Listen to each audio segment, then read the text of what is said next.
Carla, com essa reconstituição, está comprovado toda a dinâmica do crime? Primeiramente, eu vou apresentar os dois peritos criminais, o Wagner e o João Laércio, que nos auxiliou nesse trabalho da reconstituição. Nós fizemos essa reconstituição com base nas declarações do Danilo. Na verdade, divergências que existirem, a gente ainda não sabe se essa foi a real dinâmica, mas as outras divergências a gente vai analisar com outras provas. A gente ainda vai analisar, a gente ainda está aguardando algumas respostas de laudos e ofícios para poder verificar se existe realmente divergência. Mas a princípio parece que foi tudo da maneira como ele falou. A gente sabe que existem umas pequenas divergências, mas que não tem como... Não tem nada para dizer ainda. Como é que ele relatou a cena do crime, o momento do assassinato? Como é que foi o relato dele? Foi da mesma forma como ele colocou para vocês na última coletiva, que eles teriam tido uma discussão, a partir daí ele a agrediu com um soco, posteriormente bateu em sua cabeça com um cinzeiro e estrangulou-a com o fio. Doutor, quais são as principais divergências entre o depoimento dele e o que foi verificado aqui na reconstituição? Na verdade, a gente fez a reconstituição com base nas declarações dele. Ao ser apresentado, ele chegou a usar a expressão que começou por uma besteira.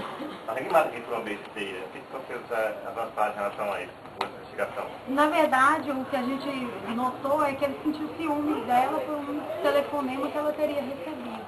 E essa, talvez, até esse momento, sem analisar, sem cogitar as demais provas, seria a motivação do crime. Houve a afirmação de que às 23h45 ela ainda estaria viva naquele dia? A gente tem uma testemunha que estava teclando com ela no MSN às 23h45, então ela estava viva nesse horário. Foi o momento que ela parou de teclar. Ele fala que foi, ele relata que o crime aconteceu em que horário, mais ou menos? Na verdade, inclusive a gente até reuniu para falar sobre essa questão do horário, que a gente ainda não tem como estabelecer os horários, porque houve testemunhas que falou um ou outro, e essa questão também do horário ela é muito relativa, né? Mas a gente acredita que o crime tenha ocorrido de meia-noite a 1h da madrugada. Doutora, em que esse trabalho de hoje contribuíram para avançar na investigação? Na verdade, a gente fez mesmo para saber a real dinâmica e demonstrar, para servir de prova posterior no tribunal do júri para os jurados. Na verdade, é uma prova para convencimento da acusação, um auxílio para o promotor de justiça. Como foram as reações dele durante a reconstituição, principalmente na hora da cena do estrangulhamento? Muito tranquilo. Em nenhum momento ele esboçou emoção? Em nenhum momento ele esboçou raiva, nem tristeza. Colaborou o tempo todo? Colaborou. Alguém da família o procurou? Por enquanto, a gente manteve contato com uma irmã para avisar da prisão e ela informou que encaminharia um parente próximo para vir até receber os pertences do Danilo, mas até esse momento não. Pelo judiciário eles não sabiam? A irmã tomou conhecimento inicialmente pelos noticiários da televisão. E ela mora em São Paulo, a irmã dele? Não, mora em Rondônia. Rondônia. Tocantins? Eu não estou me recordando o local onde ela mora. E ele já tem advogado de defesa? Não, ainda não. Como é que se iniciou o processo de inquérito? Na verdade, o inquérito ele é inquisitivo. Nesse momento a gente não tem a presença do advogado. A partir do momento que chega na justiça, se nenhum advogado o representar, é nomeado um defensor público para ele. A irmã se mostrou surpresa? Não, na verdade ela falou, no contato que ela fez com a gente, ela falou que realmente tomou conhecimento através do judiciário, mas que ela não teria como vir. Mas segundo a gente soube, até através dele, ele não tem contato com a família há algum tempo, então... Doutora, em algum momento ele deixou a entender que isso poderia ter sido premeditado anteriormente? Não, em nenhum momento. O que ele falava a respeito disso? Que tiveram outras vítimas, né? Ele saiu já com a intenção de vir matar ou só roubar? O que ficou? Segundo ele, a intenção dele era só subtrair os objetos.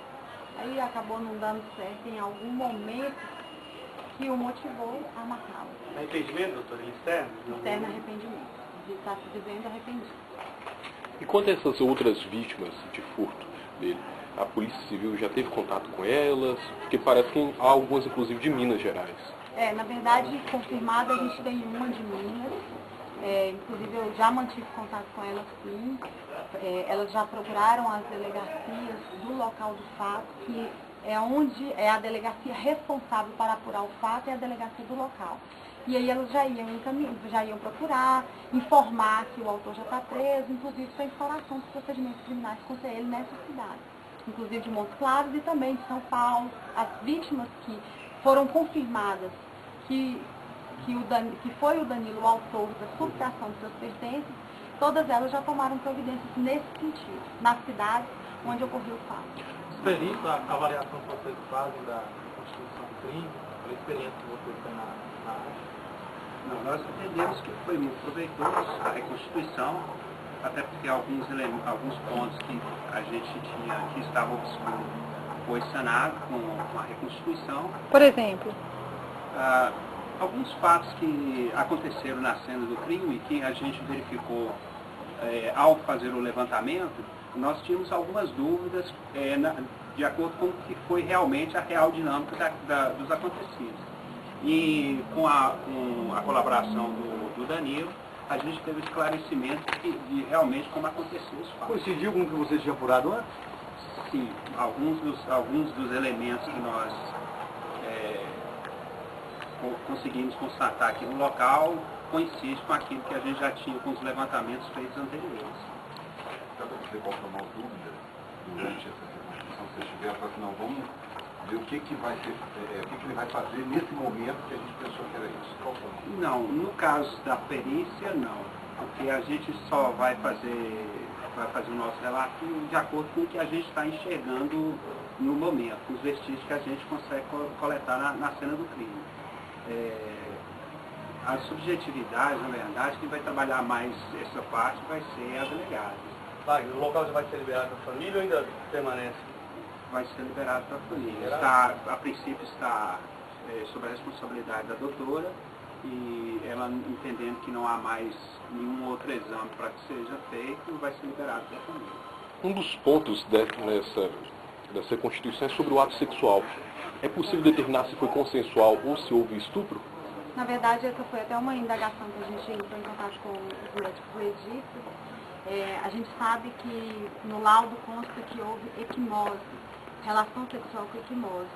Mas, inicialmente, a gente realmente acreditava que houve a gente não tem como ainda saber se realmente houve ou não essa violência. Na verdade, essa equimose quis dizer que a relação sexual ocorreu enquanto a Janine estava viva.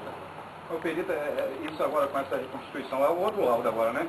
Da reconstituição do crime. Qual é o prazo agora para ser remetido, no caso da delegada, para estar anexando o processo? Bom. Precisaríamos de um prazo pelo menos de 15 dias para estar emitindo esse laudo de reconstituição, uma vez que existe a possibilidade da gente estar fazendo uma comparação e um relacionamento desses horários em que decorreram os fatos, fechando esses horários a outros que foram colocados, como a conversa dela pelo MSN, a conversa dela no telefone celular, que ainda não saiu a liberação desses diálogos com os horários. Então a gente precisa de um prazo para estar fechando esses horários, para que esses elementos possam ser mais fortes. O prazo máximo 15 dias ou o prazo mínimo?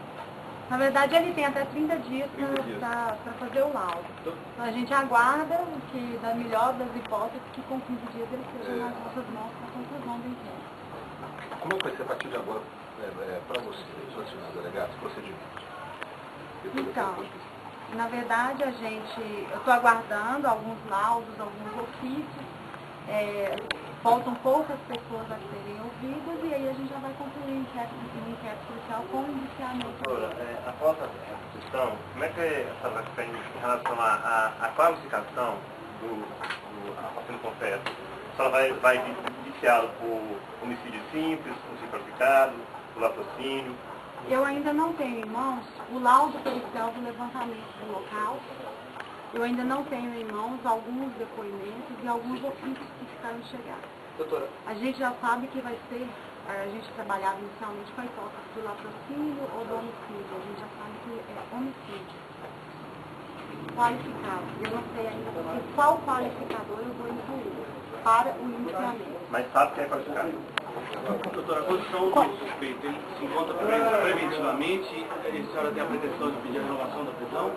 Ele encontra-se preso numa prisão temporária de 30 dias e já foi solicitado, já foi encaminhado ao fórum de prorrogação por mais 30 dias da temporária. Como tem sido o comportamento dele na prisão? Vocês têm acompanhado?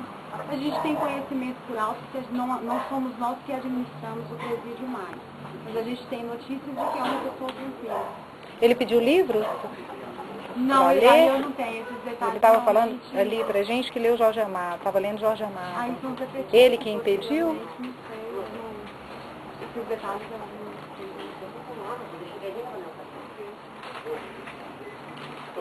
Tem alguma informação que a gente possa ter deixado passar aqui, que seja importante vocês passarem pra gente? Ah, esse é o cinzeiro, gente. Se vocês fizeram o cinzeiro que ele bateu na cabeça dela. Ele mostrou como é que foi o golpe? Mostrou.